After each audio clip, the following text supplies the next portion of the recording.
Hi everyone, welcome back to the channel. Today we've got another episode of Fresh from the Cellar where I preview new and upcoming crowdfunding board games, and today we're talking all things Dungeon Kart. I managed to snag a prototype of this one from the great folks at Brotherwise Games just in time for their Kickstarter launch. So if you want to know more about this cool new racing game, then might I suggest...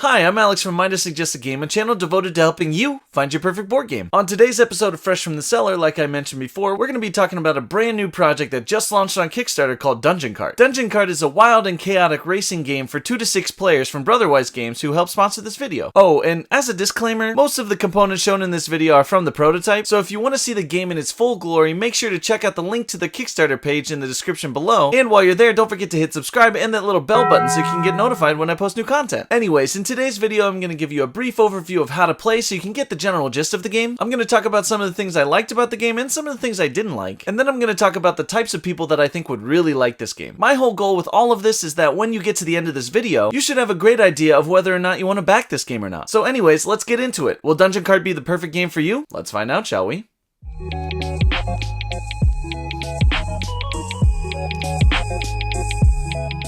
Alright, let's talk about gameplay, shall we? Before you start a game of Dungeon Kart, you'll need to draft your racers and your dashboard so that everyone can plan their strategy accordingly. Each racer has a different special ability that you can activate during the game using coins, and each dashboard has a unique combo of specialties that will help you define your race plan. Once everyone's racers are ready, you'll need to build the track by placing different combinations of the double-sided map hex tiles together. You can use one of the suggested tracks in the provided track guide, or if you're feeling a little extra spicy, you can try your hand at making your own. Once the track is built, you'll place some random hazards on the red hazard hex, line up all your racers at the starting line, and warm those engines up because it's time to race. Starting with the first player, you'll take turns racing around the board, collecting items, drifting corners, and bumping into your fellow racers until somebody crosses the finish line, which will trigger the final round, and whoever makes it the furthest past the finish line wins. Now that you know how to win, here's how a turn works. First off, you're going to adjust your speed on your dashboard to determine how many movement points you have on that turn. You can go either up or down, but you have to move at least one level each turn. Then you'll use those movement points to do as many of the 5 actions as you can. So let's run through those real quick. The most obvious thing that you can use your movement points for is to, well, move. Crazy, I know. You'll use 1 movement point per pip on the hex that you're entering, meaning that tough terrain like mud or water is inherently harder to move through. Note that moving through these difficult terrains will also lower your speed at the end of the round, so be careful. The next action you can take is to turn, and you can only do this once per round. You'll definitely need to change direction to make it around those turns while maintaining your speed, so use this one wisely. Now, in addition to turning, you'll also get the chance to drift once per turn. Drifting allows you to change lanes without changing your direction, but you have to pay whatever movement points are required to enter the space you're going into, so be smart about it. The fourth action you can take is to bump, and this one is purely optional. If you pass through another racer's space on your turn, you can use a movement point to push them forward or diagonally into another space. Maybe one with a hazard in it, perhaps? Either way, my advice is to make enemies at your own risk, because we haven't even gotten to the spell cards yet. Anyways, the last action is to brake, and while you won't use this very often, it can come in handy in a pinch when you're trying to avoid hazards, so don't forget about it. Speaking of hazards, there's a number of different things that you can run into on the track. Some are definitely bad, like tar spills or bombs, and they can cause you to crash or spin out, which will reduce your speed significantly. But some other things like coins and spellbooks are actually good for you. Coins are pretty straightforward and will help you activate your special powers, but if you land on a space with a spellbook, that's when things really get fun. When you collect a spellbook, you'll be able to draw a spell card at the end of the round, the strength of which is determined by your position in the race. If you're in first place, you'll get a level A spell, which will give you a little boost. But if you're in last place, you'll get a level C spell, which can really change the game for you. You're going to keep going around, taking turns bumping, racing, and inevitably crashing all the way to the finish line. Who will be the ultimate racing champion of the Overboss universe? It's up to you to find out. Anyways, that's pretty much all you need to know about the gameplay, so let's jump into my initial thoughts on Dungeon Kart.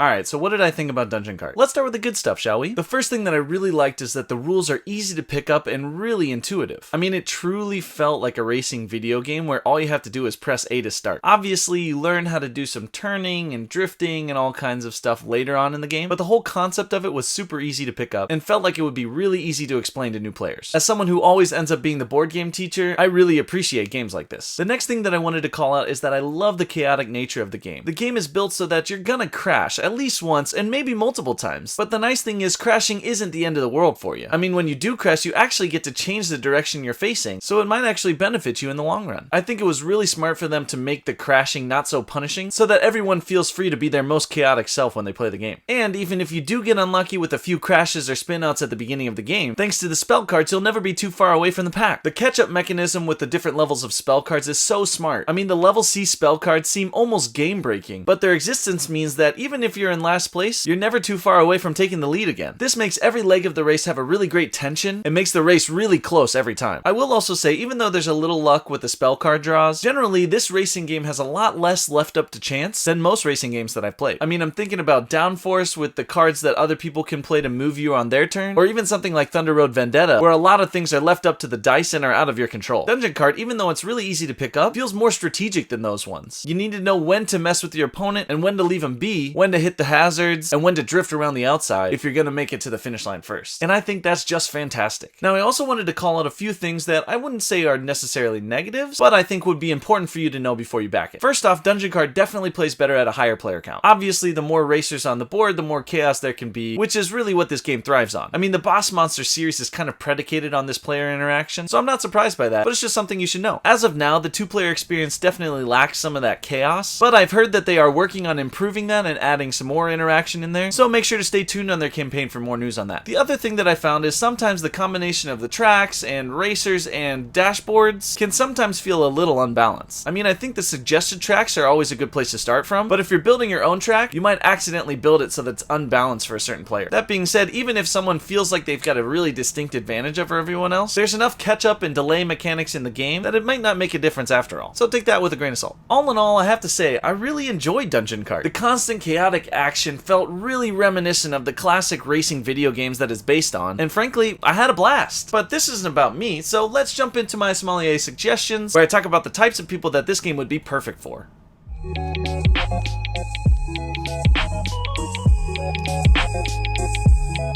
Here are the types of people that I think would really like Dungeon Kart. Number one, if you're clearly the best one in your family at these types of racing games, and you're tired of getting hit with blue shells, but mostly you just want the rest of your family to stand a chance against you, then you should check this one out. Number two, if you're looking for a racing board game that falls right into that sweet spot by being quicker than a Heat Pedal to the Metal, and less luck-based than a Thunder Road Vendetta, but still with plenty of chaos packed in there, then you should definitely check this one out. And lastly, if you're just looking for a super intuitive board game that's easy to understand right off the bat, but surprisingly difficult to master, with tons of replayability and gameplay that is just flat out fun, then might I suggest Dungeon Kart from Brotherwise Games.